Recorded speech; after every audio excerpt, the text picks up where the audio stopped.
Hi guys, welcome back to our channel How Logical. Today in this video I'm going to show you how to log into your Kraken account. To do so, follow some simple steps with me. First of all, go to your browser and your default search engine. Then search Kraken login.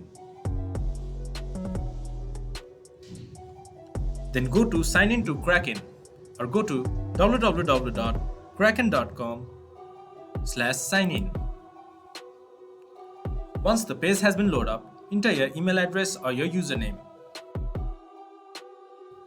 Then enter your password. You can check your password by clicking to this eye icon.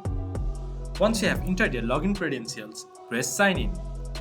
Then you should be able to access your Kraken account. This much for today's video. If you guys find our video helpful, please leave a like and comment. And do not forget to subscribe our channel and hit the bell icon. I'll see you guys again in our next video. Thank you.